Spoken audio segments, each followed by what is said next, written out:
Well, hi there. Welcome to the Don McKeag Show. I'm Don McKeag, as if you've watched the show regularly. I have been in Florida, so I'm sorry that we have had to rerun the shows, the last show for too long, but it was wonderful down there. I'm going to talk a little bit about what went on down there. I was in Palm Beach, and I was around the Mar-a-Lago, but also I went by the Kennedy, the former Kennedy home. A lot of people don't remember that John Kennedy also spent winters in his father's house when president. And so we'll talk a little bit about that. I also want to wish everyone, if we don't get another show, a happy St. Patrick's Day coming up shortly. We have a lot, of course, going on, but there's a lot of things that I just hope I can call your attention to. The other thing I always want to remind you of is that I do have a radio show every Saturday on Cape Cod, but I have a lot of listeners in this area, Plymouth, Carver, Halifax, that I hear from, and it's 95.1 FM from 11 till 1.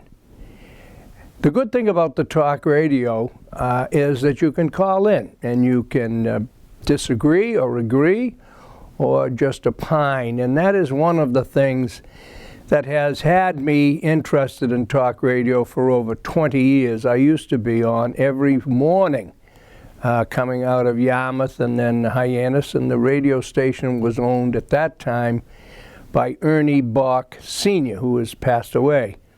But he saw the need for having, he was one of the first to have all talk to allow people to have a say and to allow people to hear the other side of the political argument. To repeat, I was once a high school teacher and coach. I coached football and baseball in the town of Rockland. I worked and taught in Hingham. So I know about education, and I am not happy with the cost of education to our families who do without and save that their children may go to college, only to find that there is no guarantee for a job, and also college is not the same as it was. Just like corporate America, education has become an arm of an existence all its own. It feeds itself like the political system. Both parties, by the way, this is not to talk Democrat or Republican in that regard. But I will say education has far too long been an arm of the liberal establishment of the Democratic Party.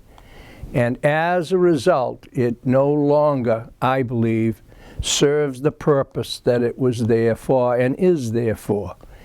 So we talk about these things. One of the things, though, that I wanted to talk about today is that I always give the concerns I have are the things that young people don't know now. And by young, I'm in my 70s.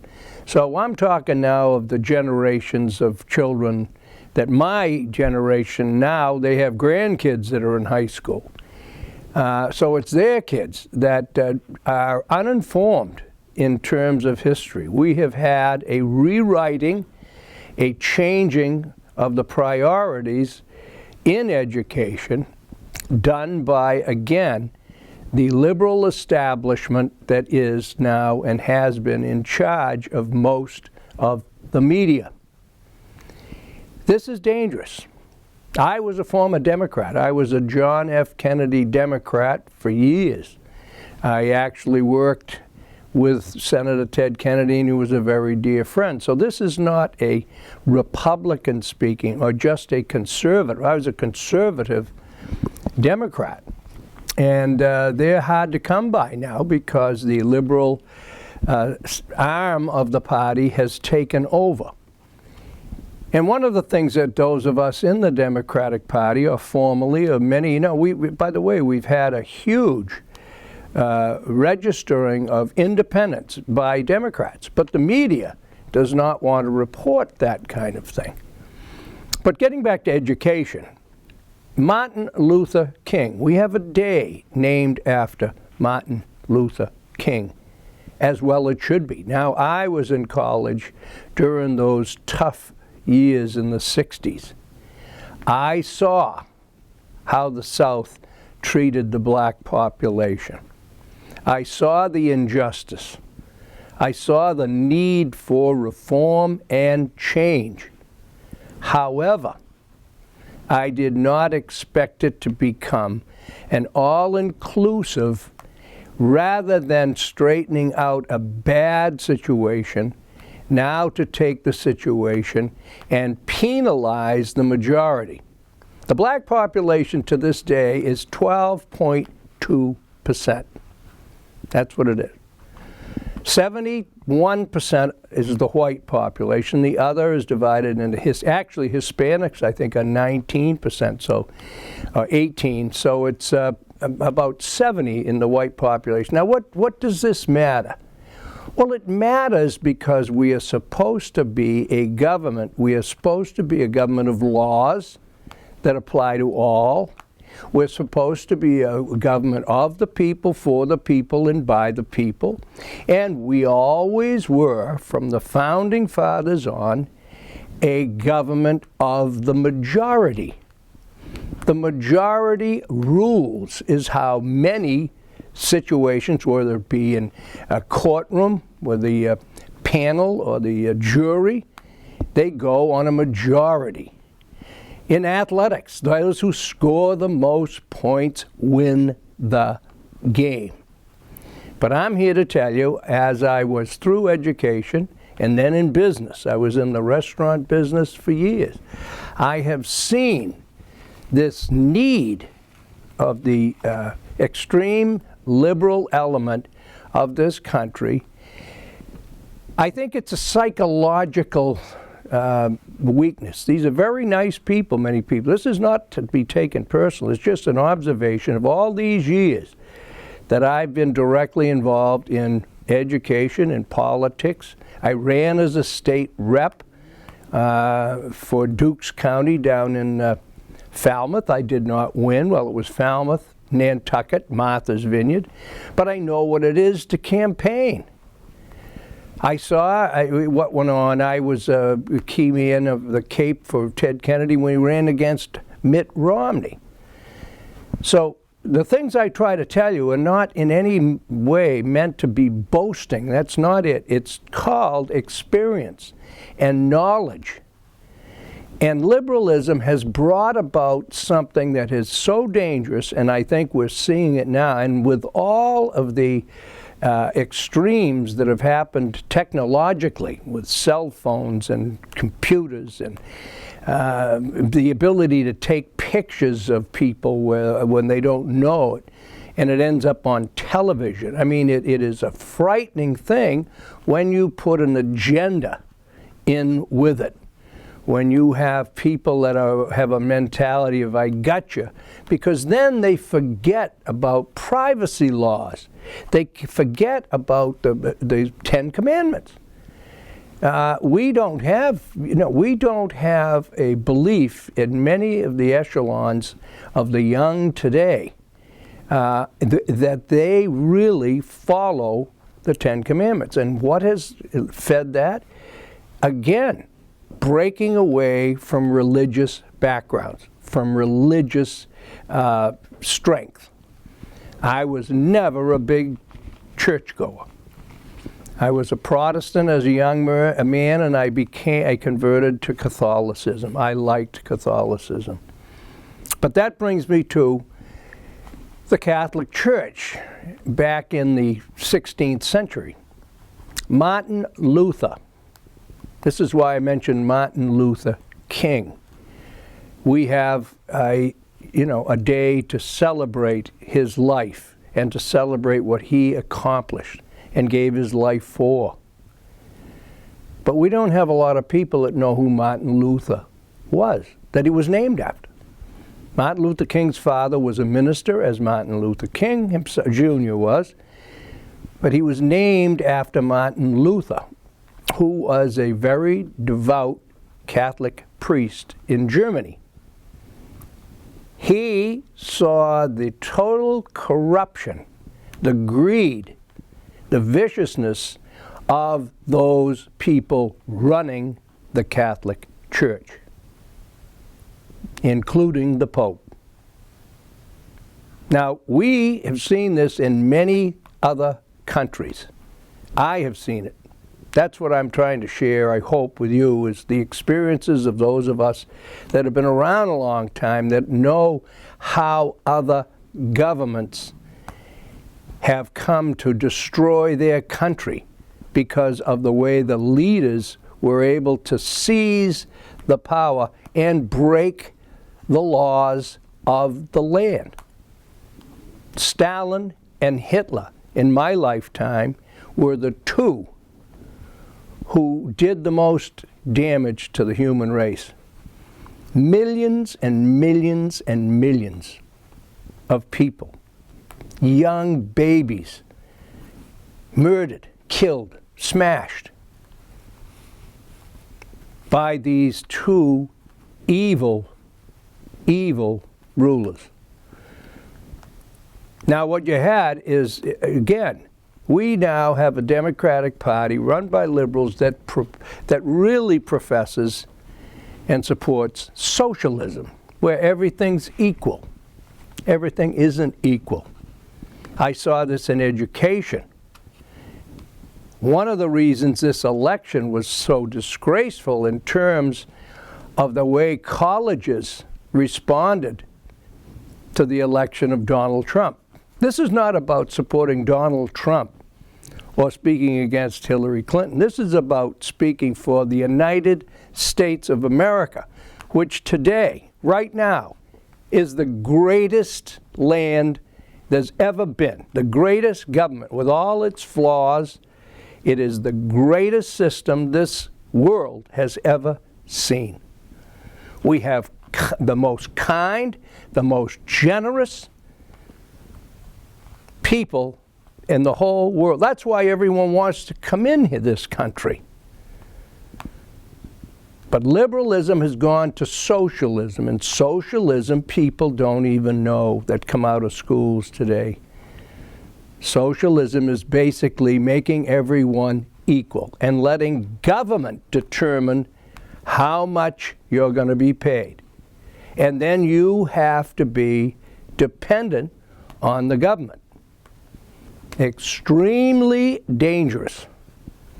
Capitalism has its flaws. But the Pilgrims tried socialism when they first came here, where everyone planted gardens, everybody brought their crops in, put them in storage, and then they equally divided for the winter, until they found out some who weren't planting, weren't working hard, weren't doing their fair share, were taking advantage of the others, and that changed. That's just a little subtle thing, but this is exactly what we have to arm ourselves against happening at a high level. Donald Trump, well, I will tell you this, he has now, in the few days that he's been in office, it was just on the radio, they hate to give any credit to anything he does. I know, he's his own worst enemy. We all know. Anybody knows some of the things he says, the way he says it.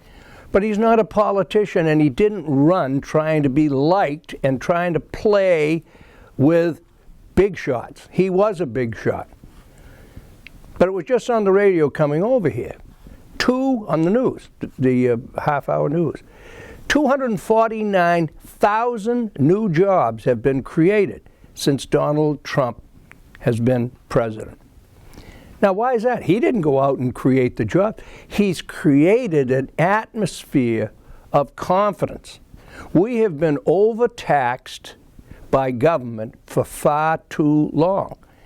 And where does the money go that you young people are seeing taken out of your check?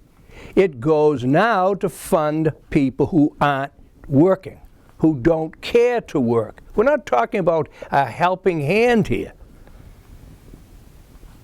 And the media will not, and the Democratic Party, which is the media, will not be honest about immigration.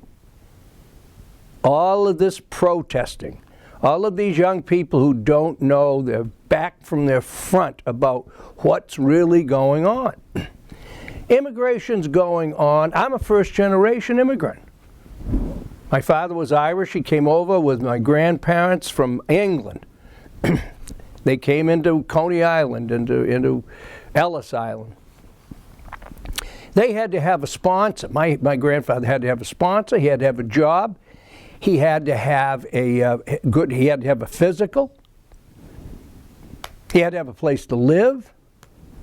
All these things were requirements. Now, they didn't have them initially, but they had people here that got them for them. Why? So that they would fit into the system and be a participant, not a sucking force, taking from others like the Pilgrims learned.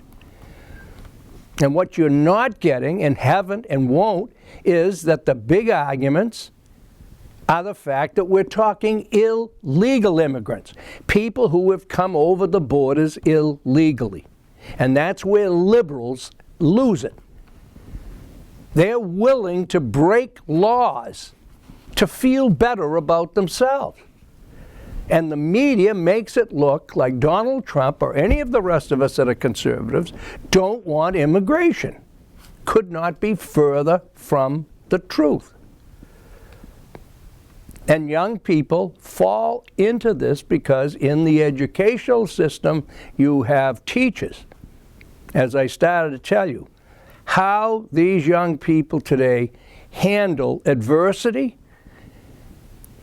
People are paying $50,000 or more a year to send their kids to some of these elite Eastern schools, and because Hillary Clinton lost, the teachers were sobbing in class, called exams off, and then offered, had the kids crying, and had the kids now in need of grief counseling. Please tell me, what are they going to do, young people, when they have something serious happen? A grandparent or a parent dies, or someone gets badly injured, or they lose their love, or their wife or their husband. How are you going to handle it? If you can't handle an election and all this hand-wringing and sad, over an election, which also insults me and any one of you that voted for Donald Trump. This country is set up that the most votes go to the candidate that wins, the majority. I've mentioned on this show before, this idea of him not winning the popular vote is a sham, like everything else almost that they tell us. The only reason the popular vote was higher was because of one state, California. California had 2 million votes more for Hillary than Donald Trump. That was all lopped into the totals. 2 million. But also in California, what begs to be known and isn't taught and isn't told is California has like the 6th largest economy in the world. They're bigger than most countries. They also have a law on the books that illegals, or any immigrants, but illegals, can get a driver's license. Now this is a feel-good, isn't this wonderful? Not only do they allow somebody come in here illegally, without physicals I might add. I know you've heard this, and I've said it because I'm going to pound away at those who haven't heard me before. And you won't hear it in the mainstream media. We now have tuberculosis. We have polio in some cases. Many of these diseases that have been stamped out for 50 years have come back. Malaria, things of that nature. And they've traced much of it to people coming in illegally, bringing the disease with them because they never were examined. You hear Trump talk about this. I'll give him. He talks about the criminals in the immigrant population. That beautiful girl in San Francisco was murdered, raped and murdered. Beautiful. Had a beautiful future. Wonderful mother and father and brothers and sisters. And the person that did it had been arrested and was supposed to have been deported 5 times. Where's the outrage, liberals? Oh no, oh no, oh no, no. They've already now, since Trump's in there, 72 deaths have been directly attributed. 72.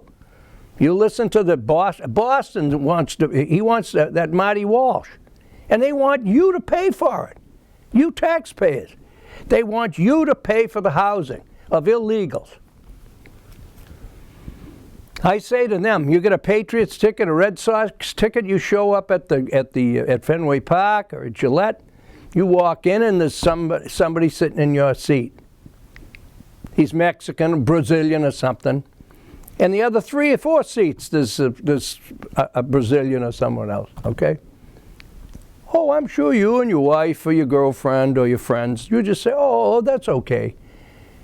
You have a right to see the game too. Yeah, sure. What's the difference? They don't have a ticket. They don't have a ticket. They're illegal. They didn't play by the rules. It's unbelievable. Well, now I'll go to the quote that I always read by Martin Luther in 1526. Look at how long ago. That's almost, well, it's 500 years almost. See if this rings true to what we have. And this is why Martin Luther King was named for this man. He jeopardized his life. He was excommunicated by the church. But there was an uprising in Germany that spread throughout the Catholic world that got rid of the evil in the cardinals, the Pope, and many of the churches, run by people who were serving themselves. And what came about? The Protestant Reformation. Martin Luther said, cowardice asked the question, is it safe? Expediency asked the question, is it politic? Vanity asked the question, is it popular? But conscience asked the question, is it right? And there comes a time when one must take a position that is neither safe, nor politic, nor popular. But he or she must take a position because his conscience or her conscience tells them it is right. At this stage in my life, I do things like this in a very small way to try to give back to this wonderful country that has been so good to my family, to my friends and their families. I want to give back to those wonderful people who have served this country in the armed services, in the police departments, the fire departments, yes, the teachers. Let me get one thing straight. There are many great people in education, great teachers. The problem is in the administration, just like with Martin Luther. The problem wasn't the priests, the people on the firing line. The problem was the administration, the school of cardinals, the bishops, and the Pope during that time. That's what we have had in this country. We have had shaky presidents, and we certainly have created a group of people, both parties in Congress, who have served themselves first and continue to. I was down in Florida. I was going to tell you a little bit about down there. The Miami Herald, the Sun Sentinel, USA Today. I read them in the mornings, every one of them. Not a one good word to say about Donald Trump. Again, this is not me. I support him. I'm not backing off on that. But this is not about him. This is about the American way. This is about a country that was founded on laws and balances. We have the Supreme Court, we have the Senate, we have Congress, and we have a president. All of them are set up as a system of checks and balances so that one cannot run amok. The president has to go through Congress for wars. Congress has to go and meet and iron it out. And the Supreme Court is the last measure if nothing else works. That's the intention. But when you get people who are there and are corrupted by the way in which they got there, then you have trouble. I like to always mention I taught high school English, and I always mention I loved Mark Twain. He was a humorist, but he was also a wonderful writer. Tom Sawyer and other things that he wrote. Excuse me. He had this wonderful quote, just so you don't get too depressed over the situation when it doesn't seem to be working the way you'd like it. Now imagine, this is 1880, so imagine how many years that is, okay? Over 100, 120 or so, 130, 40. He said, quote, "Those people who do not read the newspaper are uninformed." Now remember, this is before TV, this is before all the stuff we get. Again, I'll say, those people who do not read the newspaper are uninformed. Those people who do read the newspaper are misinformed. Now, once again, it makes you smile, but there's truth in humor. Remember, all the slapstick humor, all of the humor that you have, there's always an element of truth, no matter how bizarre the humor is trying to, deal with. So, I was down in Florida, as I say, and Lauderdale by the Sea, but in the meantime, I once owned a home in Palm Beach. I once went to a party at Mar-a-Lago, but I also knew people that knew Marjorie Merriweather Post, who built Mar-a-Lago. And Mar-a-Lago, in fact, I jotted down, it was built in 1927, and Marjorie was at one time the wealthiest woman in the world, and the fortune came from Post cereals, which later became General Foods, and she had 4 husbands. Her second husband was E.F. Hutton, and most people only know E.F. Hutton, especially the young ones, by a golf tournament. They don't know about E.F. Hutton as a financier. He also and she had a daughter named Dina Merrill, who was a beautiful, she's still alive, but she's in very tough shape. But she was a beautiful actress. She was in Caddyshack with Cliff Robertson, who was her husband at the time, if you remember that great movie with the golf. They were the members of the club. But anyway, Donald Trump bought the place in 1985, and it consists of 28 acres and 128 rooms. It was left by Mrs., well, whatever her name was at the end. She'd been married 4 times. It was left to the government with the idea of it being the Winter White House. But the government found it too expensive. Now imagine the government finding anything too expensive anymore. They don't seem to. Take a look at how much money the Congress, they had this, by the way, down on one of the things that I cut out in the newspaper down there. They were out, here's finally the outrage over Congress and the Senate.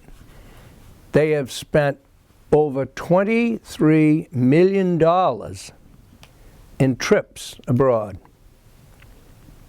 for questionable reasons. Now, that comes out of our taxes. But anyway, so I went by Mar-a-Lago, and around the corner and down the street, President John F. Kennedy used to stay, as I mentioned, with his father and family. It's a beautiful house. Well, it was bought. It's been sold a couple of times, and unfortunately, they tore down the entire structure, and I was very sad because I spent time there, played on the tennis courts, which are no longer there, swam in the pool, which is no longer there. And the problem, of course, is I don't understand how that could have happened, why that was not saved as a piece of history and maybe made into a museum of some sort.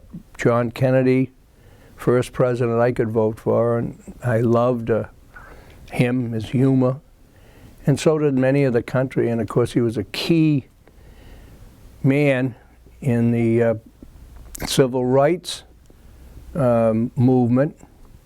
And I'm just so sad to see, again, we spend money like drunken sailors on these congressmen, but we couldn't spend the money and try to save a national monument right there. So it's gone now. And then Harry Truman, I have the article here somewhere. He stayed in Key West by accident in 1949, President Harry Truman, and he loved it, so he was really about the first one to spend the winters to get away from Washington and the snow to Florida. And then Richard Nixon stayed in Key Biscayne,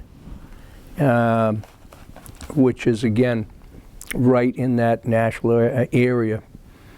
So we have a history of Florida, and I love Florida, and I came back to 6-degree temperatures, which was not so hot, Chris, I mentioned as we came in. But anyway, so we will continue with some of the things I wanted to also mention to you. I don't know where they locally, can you get this, Chris? This is a conservative magazine called the Boston Broadside, and it is the only conservative newspaper available, and it's for free, and it is available in several stores, but I don't have a list of them. But it is, if you're interested in seeing them or getting a issue sent to you, the number you may call is 978-352-6800. That's 978-352-6800. And I'm very proud to say they are giving awards.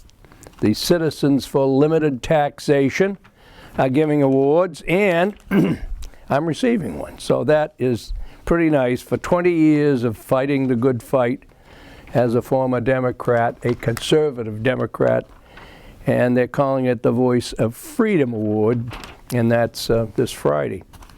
Again, not attempting or trying to pat myself on the back, but my big concern today, ladies and gentlemen, truly is the worship of the youth.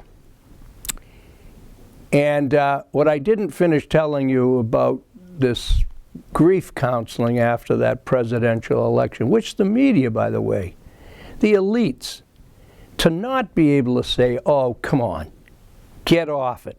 We're sorry Trump won, but let's cut it out. No, they supported it. They supported it.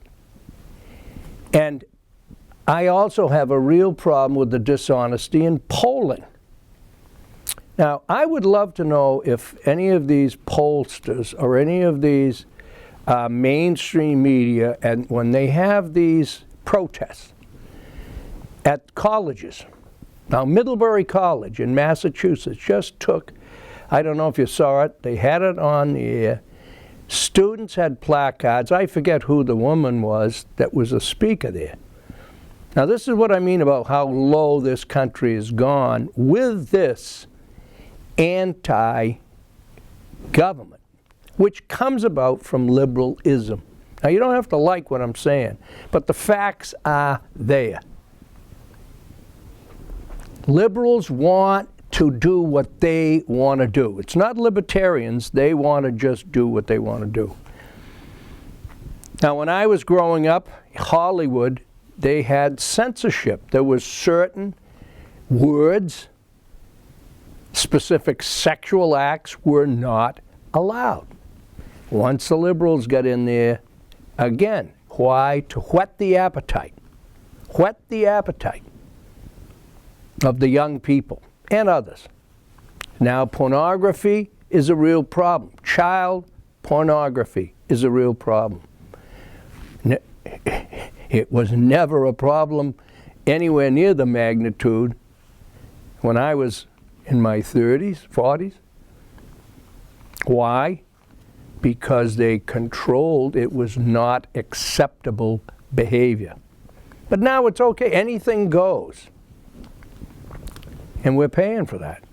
But again, I'll go back because I didn't give the last. I had one call on my radio station from a gal, 28 years old, a teacher, when I was talking about this subject of grief counseling over an election. And she hit it right out of the park when she said, "Remember, Don, this is what happens when every kid gets a trophy." Right there, she said, they've never learned to lose. They've never learned what it is to not always get your way. So now we're back to the mummies that I saw bringing their kids up under Dr. Spock. Evidently, they didn't feel they were competent enough after being brought up by their mothers to bring their children up. So they needed a man. They don't need men. The women's movement doesn't want men. I mean, they're supposed to have women today. They don't need men in their lives. But that's where this, I call it, a very, very dangerous mental disorder has taken us. I can cite instance after instances of spoiled kids who become spoiled adults who then spoil their kids. When I went to school and others went to school, if I got in trouble in school, I used to plead. It didn't happen often. I wasn't a bad kid. But I was mouthy as I am now. But I would beg the teacher, please don't tell my father, because my father would have done twice what the school would have done, and more importantly, he would have made me give up my sports team, whatever it was. He'd say, hand the uniform in if you can't behave in class. Now the parents can't wait to go down and accost the teacher. And because principals and administrators, again, just like politicians, they want their job because they're making big money now for 180 days, and they can tell you all they want about it. It's a year-round job. Oh, baloney. I was in the restaurant business. I used to own the Flying Bridge in Falmouth, and we were closed in the winter. Sure, I still owned it, but let me tell you, there were no people there, so there were no real problems. And any of these educators that tell you that it's a full-time job, baloney. And the same thing in teaching. I don't begrudge the paycheck, but again, there is no merit now in the unionization of education, and we're paying for it. But what you get now are the parents coming down, and without the support of the administration to confront the parent, the teacher has to yield. When I was teaching, I could see it in the courts. A habitual bad behaving kid get thrown out of school, finally go to court, the judge would demand the school take him or her back. The kid would come back to school laughing. The rest of the class would see it. Same thing with these other feel-good, nonsensical things that aren't based on ability. We went through that affirmative action. I'm not a racist, but again, I believe in this country. You help people, but you don't give special treatment to minorities. If they don't have, when you have police officers, firemen, other members take a civil service exam for an increase in rank, which then comes with an increase in their pay, and in many cases, they're in their 40s or 50s, and that's just when their kids are now going to college and they need the money. And you have affirmative action, and you have gutless politicians demanding that someone of color or someone that's gay or someone of a minority gets special treatment over the people who got a higher score. This happened thousands and thousands of times. Liberalism, feel-goodism, the Democratic Party trying to win votes, which worked. But it worked with the feminine vote. I don't mean to be against women, I'm not, but the men did not stand up for it, and there were an awful lot of cases of people that were just angry. All of these things I'm talking about, by the way, have culminated in why Donald Trump got elected, I firmly believe. People don't want to say it, but they voted for him. More in just this state, which is as Democrat-controlled as you can be, they aren't going to report again now how many Democrats have re-registered as either independents or Republican. Many of them just go independent. I'm independent. I don't like the Republicans either because they have not changed their ways. They don't have courage. The courage to change things. Trump has it. Now, how are we doing for time here, Chris? 42. We're at 42? We're at 42. Okay, so we got, what, 20 minutes? Yeah, 15 or 20. You got any question for me that I could answer? Do I have My cameraman here. Well, Or a statement. Can they hear you? they should be able to hear Oh, me. good, yeah. Let's see. I mean, my way to work this morning, listening to the radio. Yes. There's a lot of talk about Trump's new executive order stating his ban on 6 of the 7 countries he had it on before. Do you know anything about that? How do you feel about him reinstating his ban, his travel ban? Well, I think he's right. I think that it's a time for. You mean he's going to remain not allowing certain countries to come in? Yes. Yeah. He just released a new executive order to replace the last one. He removed Iraq from the list. Yeah. It still applies. There's still a 90-day travel ban for anyone who doesn't already have a pre-existing visa to come into the country. From the some of the Islamic states he has listed, I can't remember them off the top of my head. As well as it bans all refugees from coming to the country for 120 days. And I just wanted to, how do you feel about that? Well, I believe that he's trying to, again, reverse what has been an out-of-control situation. You heard me mention how immigration used to be done. It's just been thrown away. And the other idea, these people have the idea that there's an entitlement. If you want to come to this country, you're supposed to be able to. Well, that's not necessarily so.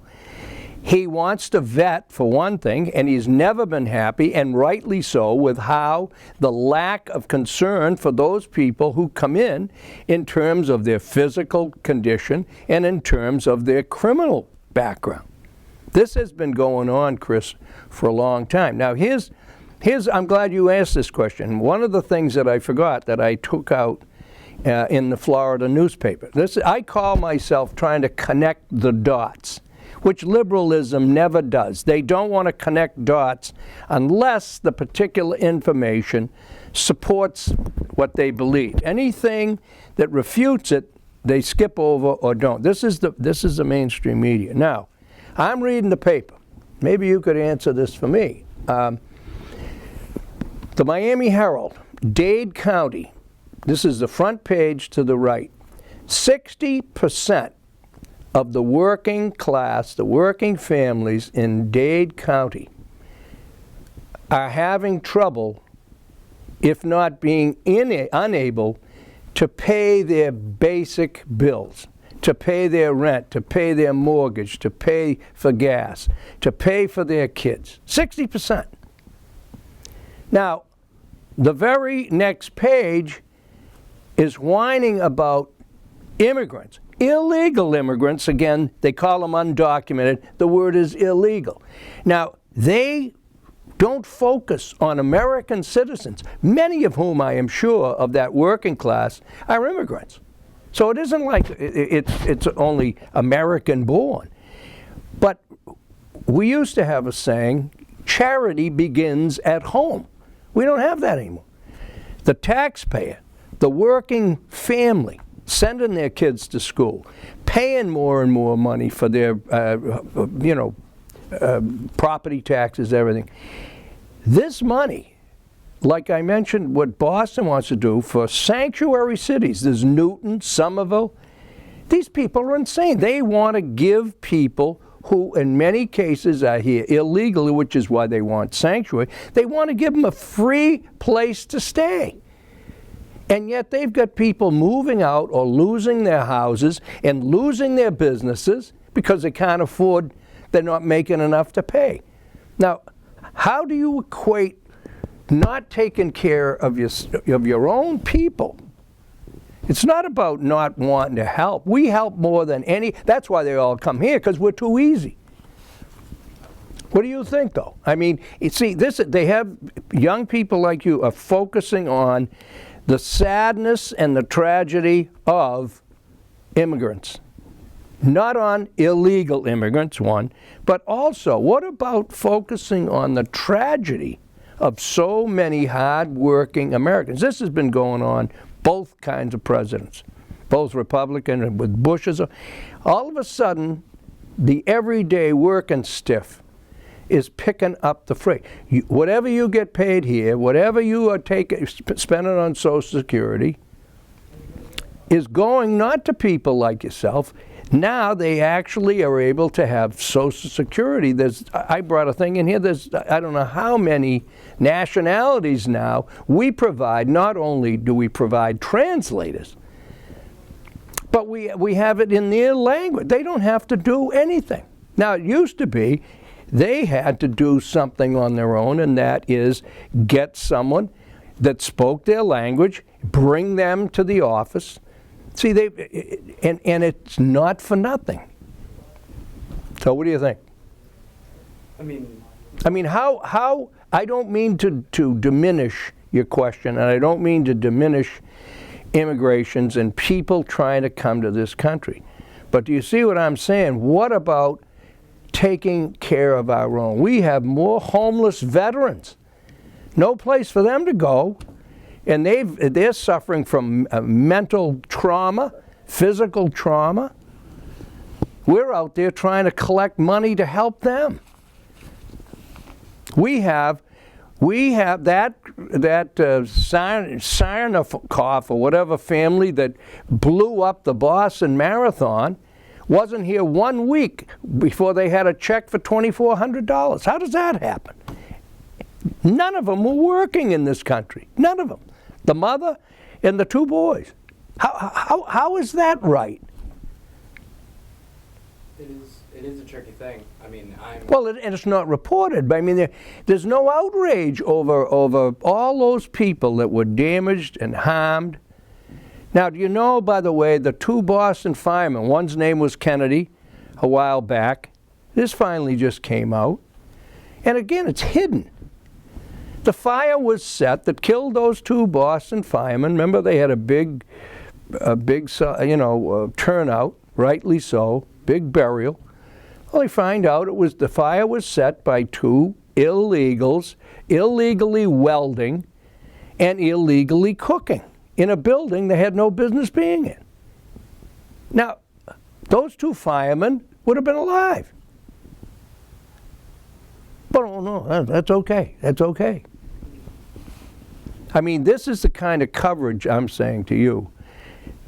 This is my concern. Right away, the question you have is over immigration. What do I think about Trump's? I'll tell you what, I want to see something done right away that brings these colleges to their knees financially in terms of what they can charge for kids to go to college. We have young people like yourself, they get out of college today. If they've had to pay for themselves, they will be in debt for the next 20, 25 years, which will affect how they live, how they're able to have their own family, or it's their mother and father. We have parents now whose kids, married kids, in their 30s are now moving back and living home with the mother and father and bringing up their kids in the grandparents' home because they can't afford it on their own. Now, is that right? You know? And that's, I don't say to never bring up or be concerned with immigration. But every time you hear somebody say, we're a nation of immigrants, it's always been that way, this is evil, they continue to eliminate the word illegal. There are still people filling out forms, doing it right, that are coming into this country, getting a physical, having a sponsor. I hired them. When I had my restaurant, I had several Brazilians. They have the proper identification. They have a green card. This is, again, liberals grinding their hands to show how much kinder they are than the rest of us by having people who are illegal, because it's their kids. Well, they already figured that out. What they do is bring the kid in, because then they know these liberals are never going to turn them out. And that's when I bring up the women. Oh, we can't do that. Wait a minute. It's an illegal entry into this country, period. Now, how come Mexico doesn't want these people back? How come they don't want the workforce? See, you went around with Jimmy Carter. Jimmy Carter accepted Castro wanted to get rid of his jails and all, but it was supposedly they were patriots, Cuban patriots. This is back in what, 70s? Yeah, early 80s. Reagan came in, I think, in 83. Imagine that's 30 years ago. You're not even 30, are you? Oh, dear God. Well, anyway, this is all facts, see, and this is why I like having this kind of dialogue, I hope, and I hope others are benefiting from it. But he, talk about naive and looking for votes and looking for feel-good votes. He allowed Castro to send, I don't know how many immigrants, Cuban immigrants, many of whom were criminals. He emptied, these were murderers and troublemakers. And Carter opened the doors and they went into Miami. They turned Miami into a hellhole for about 5 years because of the criminal activity, the overpopulation. Jimmy Carter didn't care. It finally bounced back against him. But I mean, the politicians, they didn't have to live down there with the other Miami people, the people in business. And I'm talking about Cubans who are hard working. They are very smart, very attractive, and they finally cleaned up their own mess with these Cubans. You see what I mean? They dictated, they had their own, situation. But, and that's what the Italian, they talk about the mafia, and of course the mafia was known for its murderous behavior, no question, Chicago especially. You see it on, the Untouchables and all those movies. Al Capone. But what they don't show is the positive, which was these Italians came over. They didn't speak English. And these capos and these leaders straightened out a lot of things for the Italian people. So there was also good being done. So we're near the end, right? Mm-hmm. Okay. Thank you for the question, and thank you for doing the show. I hope you've enjoyed listening to some of it. Yes? Yeah. Oh, okay. I'll end with this, by the way. The man who follows the crowd will usually get no further than the crowd. The man who walks alone is likely to find himself in places no one has ever been before. Creativity is living is not without its attendant difficulties, for peculiarity breeds contempt. And the unfortunate thing about being afraid or ahead of your time is that when people finally realize that you were right, they'll say it was obvious to them all along. You have two choices in life. You can dissolve into the mainstream, or you can be distinct. To be distinct, you must be different. To be different, you must strive to be what no one else but you can be. Thanks for watching, ladies and gentlemen. God bless you. And as I mentioned, happy St. Patrick's Day for those Irish out there that are listening to this Irish lunatic. Hopefully we'll see you again soon in another show in a week or so. Thanks again, Chris.